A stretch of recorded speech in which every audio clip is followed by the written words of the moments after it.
Sejam todos muito bem-vindos à Escola Judicial. Hoje é um dia muito importante para nós, mulheres, né?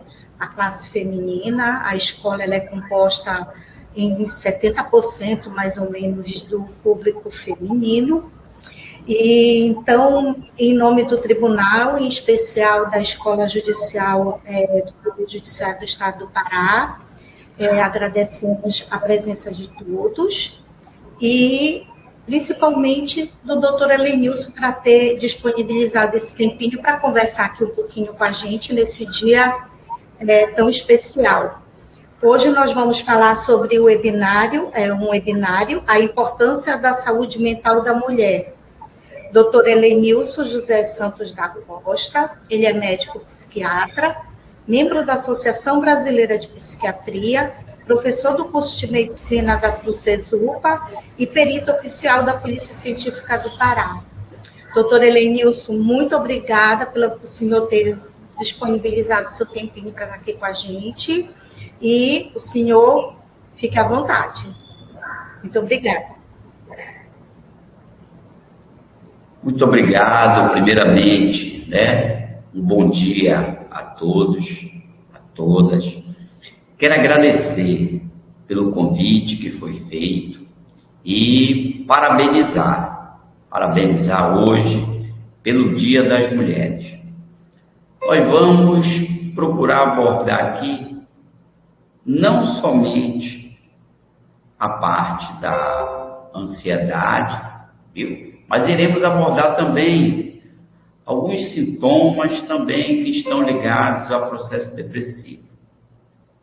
Porque hoje, na nossa atualidade, muitas das vezes, nós temos mulheres sofrendo de ansiedade sem saber que está passando por um momento, ou que está sendo afligida pela ansiedade.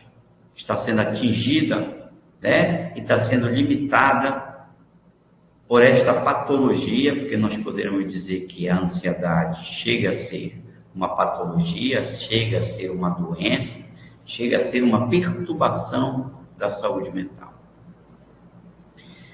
Muitas das vezes você chega e conversa com o seu médico, conversa com um colega, conversa com uma amiga e alguém diz assim: tu estás muito ansiosa, tu estás com ansiedade.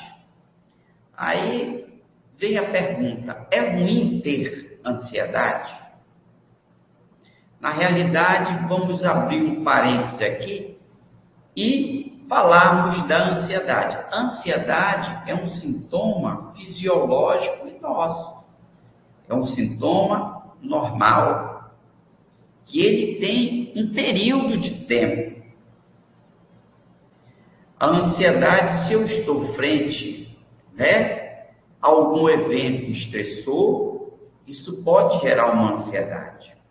Se eu vou realizar uma prova, se eu vou realizar uma viagem, se eu vou receber uma visita no qual eu estou aguardando há muito tempo, querendo encontrar essa pessoa, esta visita, eu posso ter sintomas ansiosos, que de uma certa forma não é doença, e sim de forma fisiológica e normal. Quando você vai realizar uma prova, você tem ansiedade. A ansiedade é um sintoma que prepara o nosso corpo, prepara o nosso organismo, para que a gente venha lidar com um evento estressante. Isso é a ansiedade fisiológica e a ansiedade normal. Ela tem um tempo, depois ela vai embora. Ela me preparou, ela preparou o meu corpo para que eu pudesse lidar com esse momento de estresse. E depois ela vai embora.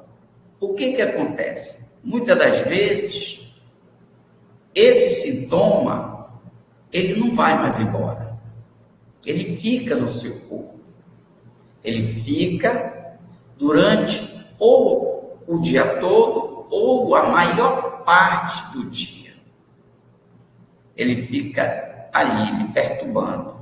E quando você tem um sintoma, né, de ansiedade, quando você vai ser submetido a um estresse, esse sintoma ele piora. Ele fica mais intenso. Vamos falar aqui um pouquinho de sintomas físicos que você pode ter da ansiedade, da doença ansiosa. Você pode ter palpitação, seu coração começa a disparar, quando ele começa a palpitar, isso dá uma agonia para quem está passando muito grande. Você pode ter tremor,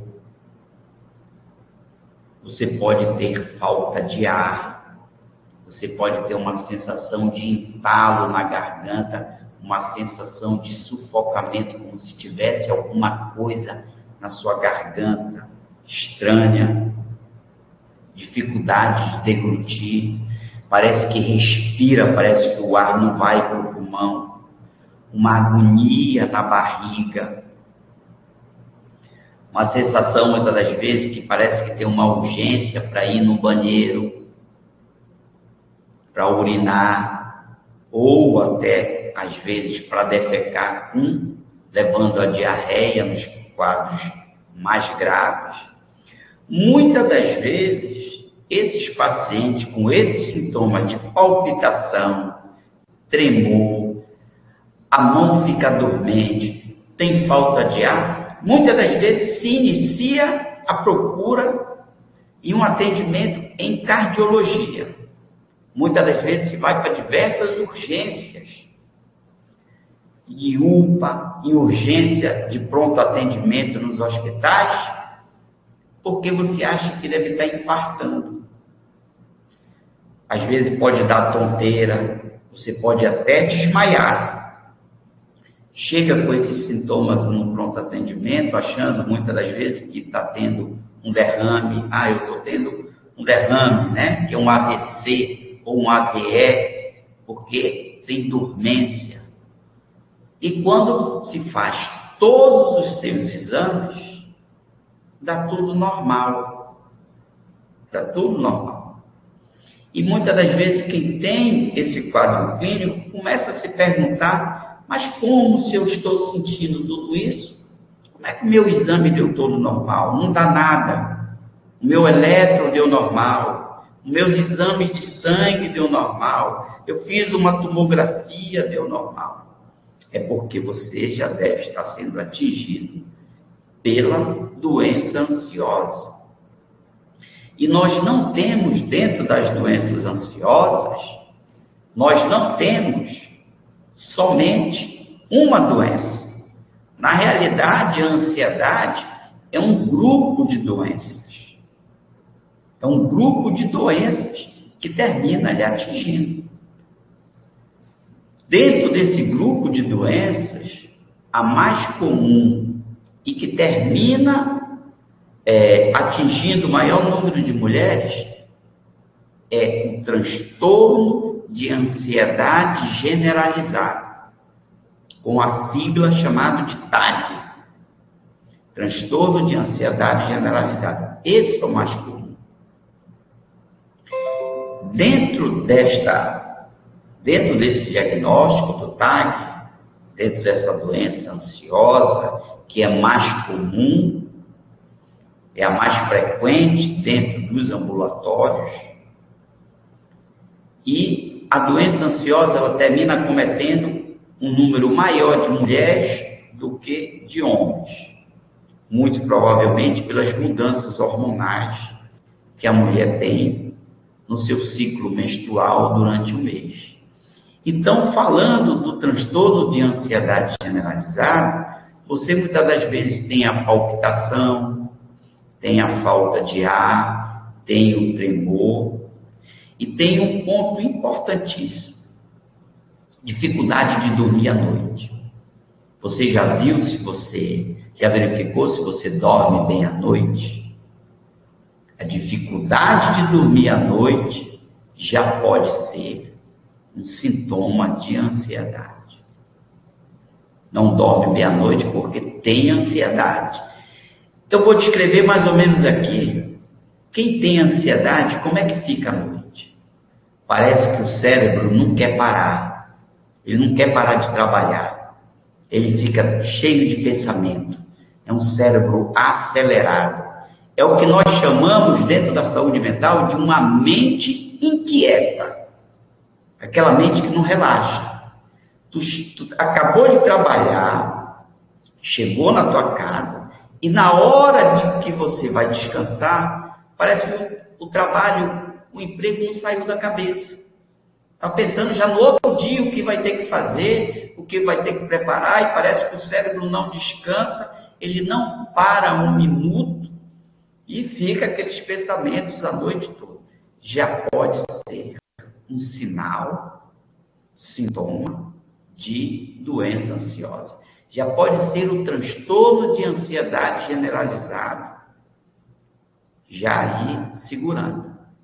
Outro ponto importante do transtorno de ansiedade generalizada: se você não dormir bem à noite, você se prepare que no outro dia você vai começar a ficar esquecido. Aí começa a dizer assim: eu estou com problema de memória, eu esqueci, eu não lembro onde deixei a chave, era para mim pagar tal coisa, eu esqueci de pagar, eu fui comprar alguma coisa e comprei uma outra coisa, era para mim dar um recado, eu esqueci de dar o recado. A sua memória começa a falhar. Mas quando nós aplicamos os testes de memória, a memória está toda preservada. Não tem problema nenhum de memória. Na realidade, você já está sofrendo do transtorno de ansiedade generalizada e a sua capacidade de concentração, ela já diminuiu. Um outro sintoma muito comum, que não se leva em consideração, é a procrastinação.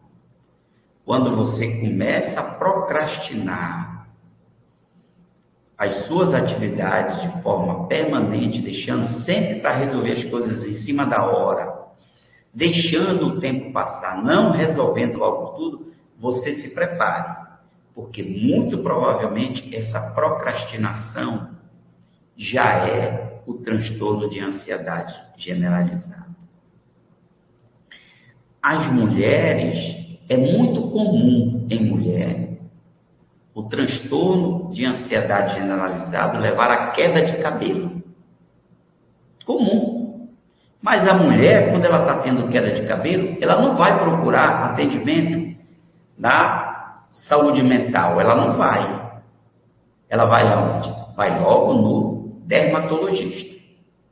Aí o dermatologista faz os exames todinho, passa aqueles cremezinhos pequenininhos, super caro, dá uma pequena melhorada, mas quando você vê, não resolveu. Tá certo? Quando vai muitas das vezes no banheiro e olha, repara que a quantidade de cabelo que você está perdendo é muito maior do que em um tempo anterior. Então, não estou dizendo que toda queda de cabelo, fique muito claro aqui, não estou dizendo que toda queda de cabelo é por causa de ansiedade.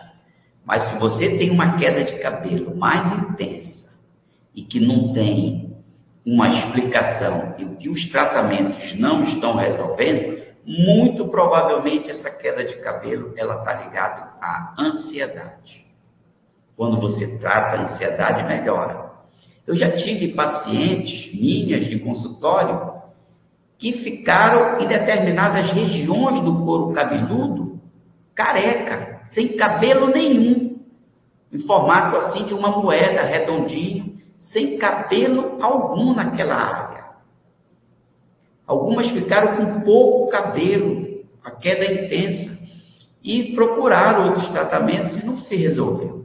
Quando se iniciou o tratamento para a ansiedade, o estresse, teve a melhora da queda de cabelo. Uma outra coisa que também termina acontecendo muito com mulheres que têm ansiedade Dores pelo corpo. A sua sensibilidade à dor, ela aumenta muito. Você começa a ter muita dor de cabeça. Dor nesta região de trás do pescoço, que nós chamamos de região cervical. Você começa a ter uma maior cervicalgia, dores pelos punhos, dores em joelhos, dor na costa. E pode ter também uma intensidade da dor de estômago. Começa a se queixar. Tanto é que se criou um termo, é um termo popular, chamada de gastrite nervosa. Parece que a gastrite está lá toda agoniada, nervosinha lá, no seu estômago. Mas nada mais é do que o quê? O seu estresse está levando a um sofrimento gástrico. E quando essas dores elas se manifestam de forma generalizada, é o seu corpo que está falando que ele não está bem. Olha, eu não estou bem, eu estou precisando de ajuda. Eu não estou legal, estou precisando de ajuda. Precisa fazer, não é estar com dor e vou logo procurar ajuda do psicólogo ou do psiquiatra. Não, faça suas avaliações clínicas, entre elas a avaliação de um especialista da saúde mental também. Se você for portadora de fibromialgia, se você estiver sofrendo da doença ansiosa, a sua fibromialgia ela irá aumentar muito a sua sensibilidade. O que acontece muitas das vezes quando você está sob estresse? Eu vou falar um pouquinho aqui, porque se fala muito da serotonina. Então, eu vou usar o exemplo aqui da serotonina. Quando você está sob estresse, você precisa de uma quantidade maior de serotonina para você poder lidar com aquele estresse. Só que o estresse, ele tem que ser um estresse passageiro. Tipo, eu vou fazer uma prova, eu vou ficar sob estresse, preciso de serotonina para poder lidar. Terminou a prova, acabou. Minha serotonina volta aos níveis normais. Mas se eu ficar sendo submetido ao estresse permanentemente, todo dia, semanas, meses, a minha quantidade de serotonina, ela irá baixar. Quando a minha serotonina e também outros neurotransmissores, eles irão baixar no meu cérebro, a minha neuroquímica do cérebro vai estar com uma baixa de vários neurotransmissores. Aí eu poderei começar a apresentar os sintomas da ansiedade. Aí os sintomas aparecem. Pode ter queda de cabelo. Tem um sintoma que muitas das vezes você termina procurando outros especialistas, que são manchas pelo corpo. Manchas vermelhas, que nós chamamos de placas, aquelas manchas vermelhas que aparecem pelo corpo, às vezes no pescoço, às vezes aparece no tórax, às vezes aparece na perna, algumas podem coçar, outras podem aparecer sem coceira nenhuma. Essas placas vermelhas, elas podem ser, juntamente com outros sintomas, sinal de ansiedade. Uma outra comum também são manchas roxas que aparecem pelo corpo. Muitas das vezes, quando essas manchas roxas elas começam a aparecer, termina se achando que a pessoa bateu ali naquele local. Houve um baque. Eu acho que eu me bati em algum local e não me lembro. Mas essa mancha roxa já pode ser também um sinal de ansiedade. Então nós temos a ansiedade, ela cursa com diversos sinais, diversos sintomas, né? Relembrando aqui, pode ter a palpitação, pode ter a falta de ar, desconforto gástrico, né? Tremor, tonteira. Às vezes a pessoa está tonta, eu estou tonto, eu acho que pode ser diabetes, eu acho que pode ser meu colesterol, faz os exames, dá tudo normal. E é uma tonteira que parece que nunca passa essa tonteira. Pode ser também essa tonteira sinal também de ansiedade. Quem tem ansiedade geralmente se queixa muito de tonteira. Nós falamos um pouquinho, né, da ansiedade. Eu vou falar de duas doenças ansiosas. Uma eu já falei, que é o transtorno de ansiedade generalizada. Vou falar de uma outra, que é menos comum, mas que atinge algumas mulheres, que é o transtorno de pânico, ou ansiedade aguda. Essa daí, você está muito bem, sem sentir nada, e ela aparece de uma hora para outra. Pode durar em média 10 minutos, no máximo até 20 minutos.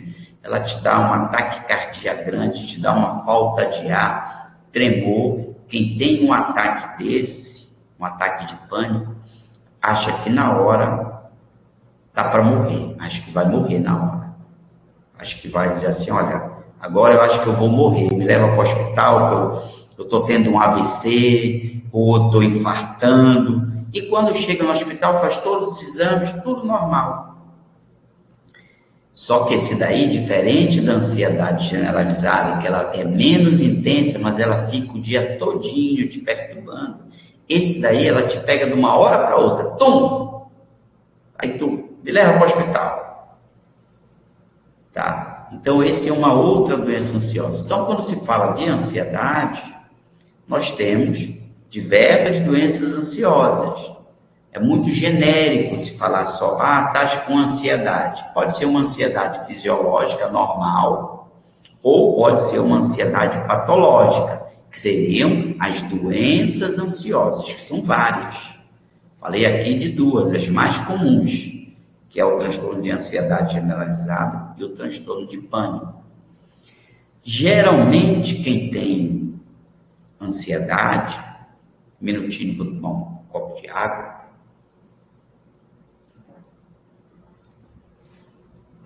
Geralmente, quem tem ansiedade, cursa, muitas das vezes, também com quadro clínico depressivo. Muitas das vezes, o paciente, quando chega conosco, nós devemos também investigar se não tem depressão também. Que hoje, uma boa parcela da sociedade tem depressão. Principalmente após a pandemia, após o estresse da pandemia. O que seria a depressão? A depressão é uma grande pergunta. A depressão é uma tristeza? Depressão é tristeza? Não. Tristeza é um sentimento que nós temos fisiológico, normal. Recebi uma notícia ruim, uma notícia que eu não queria receber, eu fiquei triste. Mas ele dura um tempinho e vai embora. A depressão, ela fica na maior parte do dia. Você fica... Um dos pontos importantes da depressão é que ela vai tirando a sua energia. Você vai se sentindo fraco, sem força, sem energia. Você tem um esforço muito grande para poder fazer as coisas. Por causa da depressão, ela vai lhe tirando a energia. E ela não tira a energia logo do dia para a noite. À medida que o tempo vai passando e você não trata, ela vai lhe tirando a energia, vai tirando a sua força vital, vai acabando com o seu elan vital, a sua força, a sua energia do dia a dia. Você vai se sentindo cansado. Atividades de trabalho que antigamente você fazia de uma forma tranquila, você já tem que ter um esforço maior para poder realizar aquela atividade. Às vezes, atividades simples, como tomar um banho, necessitam de um esforço muito grande. Participar de rodas de conversa, de brincadeiras, de aniversário, de reuniões, você tem que ter um esforço muito grande para conseguir passar devido ao processo depressivo. Hoje nós temos um grande número de mulheres com transtorno depressivo subdiagnosticado e que não estão em tratamento e que nem sequer foi feito o diagnóstico da depressão. A depressão, um dos pontos que tem que ser importante para você mensurar se pode ter ou não depressão, é a perda do prazer em atividades que antes lhe davam prazer. Essa atividade me dava prazer, hoje eu estou perdendo o prazer. Ela pode se agravar de uma forma tão intensa que você pode perder o prazer na alimentação.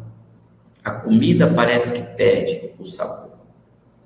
Uma queixa comum dentro de consultório é o libido.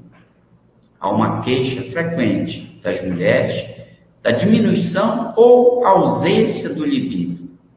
E os companheiros, começam a fazer cobranças dentro do relacionamento.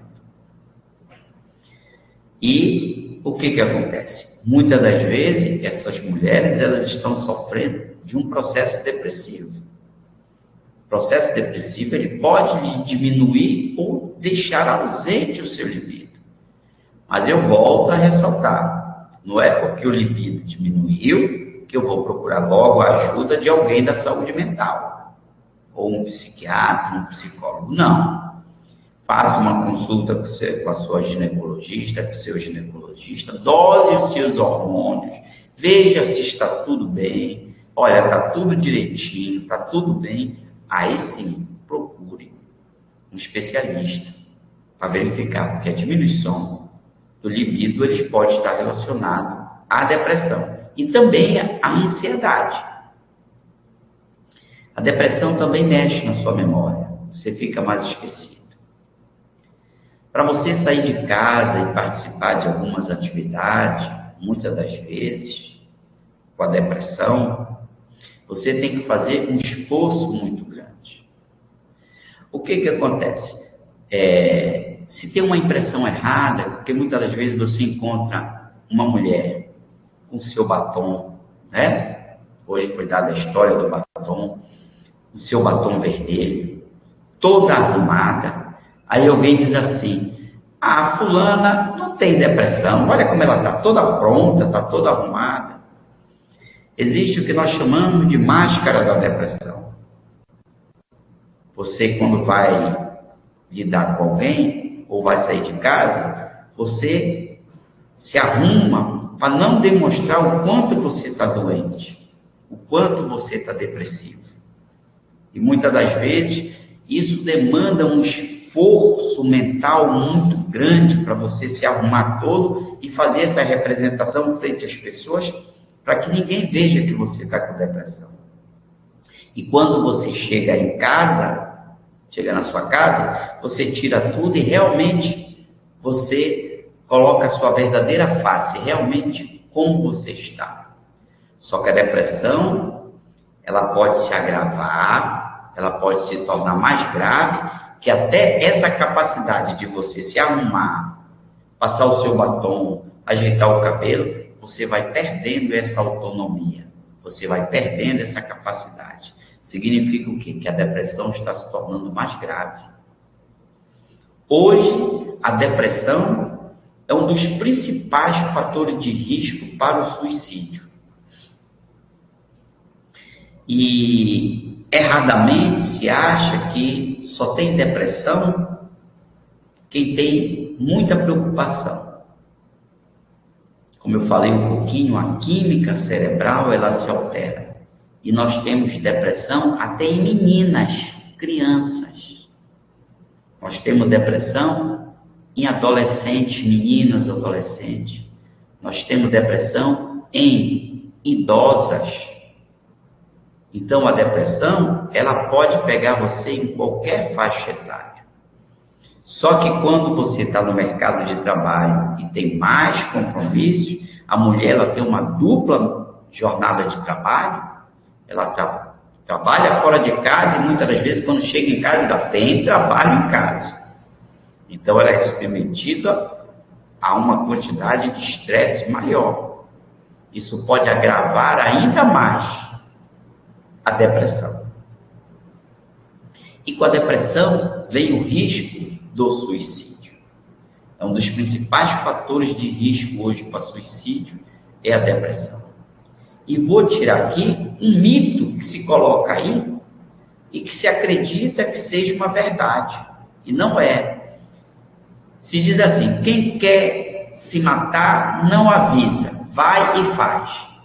Pessoal, isto é um mito, isso não existe. Quem quer se matar, avisa e começa a mandar os sinais. A vida não está valendo mais a pena, estou com vontade de desaparecer, estou com vontade de morrer. Só não cometo suicídio por causa dos meus filhos, só não cometo suicídio por causa da minha família. Então, a família, filhos, é um fator protetor para o suicídio. Tá certo? Então, vamos acabar com esse mito de que quem quer se matar não fica falando que quer se matar. Não, pessoal. Quem quer se matar fica falando que quer se matar. Está avisando. Isto é um pedido de ajuda. Essa pessoa precisa ser tratada. Precisa de uma avaliação na psicologia, precisa de uma avaliação com especialista na psiquiatria. Hoje, quantas jovens aí nós estamos vendo que vem e se atira de prédio e que se enforca dentro de casa e que toma veneno ou ingere diversos medicamentos dentro do ambiente familiar. Só chega muitas das vezes no nosso conhecimento aquele que a mídia colocou, quando é num local de grande circulação, exemplo, shopping, e a pessoa vai lá e se joga do shopping. Aí a gente sabe, mas não chega no nosso conhecimento aquela que se enforcou em casa, a que tomou remédio, a que cortou o pulso. Então nós temos que valorizar todas as vezes que alguém falar que está com vontade de morrer ou que está querendo se suicidar. O suicídio hoje tem crescido muito, aumentou o índice de tentativas de suicídio, principalmente após o Covid. Nós temos um grande número de meninas, jovens, adolescentes ou adultos jovens com tentativas de suicídio. E que os profissionais, eles têm que ser orientados. Tá certo, pessoal? Então, tivemos aqui a oportunidade hoje de conversarmos um pouquinho de ansiedade, tivemos a oportunidade de conversarmos um pouquinho sobre depressão, e não poderia deixar de falar de depressão sem que nós viéssemos falar sobre o risco e o suicídio. Porque se você intervir, a gente previne. Uma outra coisa, um outro mito sobre suicídio. Se está pensando em suicídio, não fala sobre suicídio com a pessoa, porque pode ser pior. Não. É o contrário, converse com a pessoa, veja se ela consegue se abrir com você, veja se ela consegue colocar para fora qual é o problema, o que é que ela está passando, para poder intervir e ajudar. Se está pensando, se você não se sentir habilitado a conversar, encaminhe, ajude ela com alguém que seja habilitado para poder conversar, para podermos prevenir. E se nós prevenirmos, nós podemos estar salvando uma vida, uma futura mãe, ou uma futura médica, uma futura advogada, advogada, né? Uma futura professora, que tem muitas das vezes uma vida toda pela frente, e nós não intervimos, não ajudamos, negligenciamos. E muitas das vezes essa pessoa vai e comete suicídio. Muitas das vezes a família não sabe pelo que a pessoa está passando. E muitas das vezes temos que chamar a família para conversar e explicar. Tá certo, pessoal? Então, se alguém tiver, né, alguma pergunta no chat, para que a gente possa responder, fizemos aí praticamente 40 minutos falando um pouquinho de ansiedade, falando um pouquinho de depressão, falando um pouquinho de suicídio no Dia das Mulheres. Se tivermos aí, né, alguém que queira mandar alguma pergunta, vou aguardar um pouquinho, né? Se não tivermos, eu vou fazer as considerações finais e o agradecimento.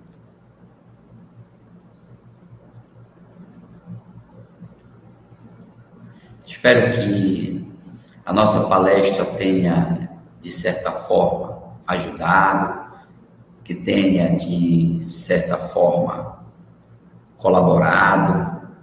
Muitas das vezes você está sofrendo de doença ansiosa e ela ainda está discreta e você, né, não está percebendo ainda que já está começando a ser acometido pela depressão ou pela ansiedade.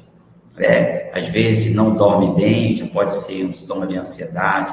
Às vezes uma intensidade maior de queda de cabelo já pode ser, né, um prenúncio de uma ansiedade. A procrastinação já pode ser um prenúncio, né, de ansiedade. Vamos aguardar até, né, 11h45, se nós não tivermos pergunta, fazer minhas considerações finais e agradecer.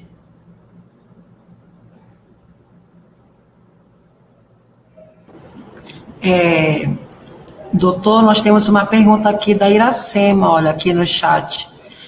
O que devemos fazer para cuidar dos sintomas da ansiedade? O que deve ser feito para se cuidar dos sintomas da ansiedade? Deixa eu dizer, nós temos tratamentos, né, para tratar os sintomas da ansiedade. Nós temos tanto tratamento medicamentoso como tratamento não medicamentoso, viu? Um dos pontos importantes para tratar a ansiedade, tá certo? É primeiro uma avaliação. Você pode fazer uma avaliação com um médico, um psiquiatra, especialista, ou você pode fazer uma avaliação com um psicólogo. Vamos falar um pouquinho, né? O que eu posso fazer em casa? Primeira coisa, procurar fazer uma atividade física regular. Atividade física regular é fundamental, é importantíssimo para tratar ansiedade. Principalmente se for atividades físicas aeróbicas, corrida, andar de bicicleta, fazer uma esteira, fazer uma hidroginástica, tá? Esses esportes, eles terminam contribuindo de forma positiva para melhorar a ansiedade. Uma outra coisa, verificar a minha dieta. Evitar alimentos que são extremamente ansiogênicos. Ingestão excessiva de Coca-Cola. Ingestão de alimentos com conservantes. Alimentos extremamente calóricos. Alimentos muito calóricos. Ingesta de líquidos, né, que são energéticos, Coca-Cola, Guaraná, muito chocolate. Eles terminam piorando. A ingesta excessiva de café. Procurar fazer uma dieta mais saudável, procurar fazer uma atividade física, procurar dormir sempre na hora certa, evitar a ingesta excessiva de bebida alcoólica. E também, aí podemos fazer, dependendo da intensidade, a intervenção psicoterápica com o psicólogo e, dependendo da gravidade do quadro, se já for um quadro mais grave, a intervenção medicamentosa, que aí se entra com medicamento. E o tratamento, viu, pessoal? De 1 a 2 meses a pessoa fica muito bem. Geralmente com 2 meses a pessoa tem uma boa melhora. Mas o tratamento, ele é longo. Demanda um pouco de tempo, tá? E os medicamentos que são os antidepressivos que nós utilizamos para tratar a ansiedade, tem um outro mito aí também que diz, vai ficar dependente do remédio. Os remédios não deixam dependência, viu, pessoal? Você usa pelo especialista no tempo certo e depois você tira, tá? Mas, a princípio, sempre procurar avaliação, né, e a opinião de um especialista, ou de um psicólogo, uma psicóloga, ou de um psiquiatra ou uma psiquiatra também. Nós temos hoje um grande número de psiquiatras mulheres. A maioria sempre que termina entrando na residência são mulheres. Espero que tenha respondido. Doutor, a Lorena está fazendo também uma pergunta. A atividade física ajuda nesse processo de cura da depressão e da crise de ansiedade? A atividade física, muitas das vezes, quando você está com um quadro clínico de depressão em atividade, quando ele está presente em atividade, um quadro clínico depressivo, tá certo? Você precisa de uma energia maior para conseguir fazer atividade física. Mas a atividade física, ela melhora muito os sintomas depressivos. Melhora muito a parte de dor. Agora, o que é importante? Você tem que fazer atividade física com orientação. Doutor, não tenho condições de pagar uma academia. Faça uma caminhada leve, pequena, permanente. Se tiver condições de fazer uma hidroginástica, faça uma hidroginástica. Se você tiver energia e pique para correr, fazer corrida, atividade física de corrida de Cooper. Se você gostar de pedalar, bicicleta, atividades físicas ao ar livre, as pesquisas apontam que elas têm uma melhora mais importante ainda. Então, a atividade física, ela não só melhora a depressão e a ansiedade, como melhora também o sono, melhora os seus exames de laboratório, melhora a sua memória e diminui a dor. Se tem muita dor pelo corpo, melhora também a parte de dor.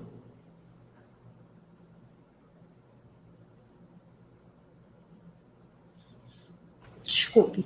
Tem uma outra pergunta aqui também do professor Jefferson. Existem fatores específicos de gênero que geram ansiedade ou depressão? O que acontece? Nós não temos, um gene relacionado. Olha, tem tal gene, ele está relacionado com a depressão e a ansiedade. Mas nós encontramos o que a literatura descreve como fator de risco. Nós temos fatores de risco muito mais comum em quem tem parente de sangue, geralmente de primeiro grau, com doença, ou depressão e ansiedade. Muitas das vezes, quando nós pegamos um paciente, nós perguntamos, tem mais alguém na família que tenha depressão, que tenha ansiedade? Geralmente nós encontramos uma herança genética. Não quer dizer que se o pai tem depressão, os filhos vão ter. Não quer dizer. Mas se o pai ou a mãe tem depressão ou ansiedade, os filhos têm uma probabilidade maior de vir manifestar depressão e ansiedade. Dentro dos transtornos ansiosos ou depressivos, não é obrigatório você ter o mesmo. Por exemplo, eu tenho paciente que o avô ou a avó é bipolar e o neto tem ansiedade. Não é o mesmo diagnóstico, mas você aumenta o seu fator de risco, de possibilidades, para que venha manifestar um transtorno mental.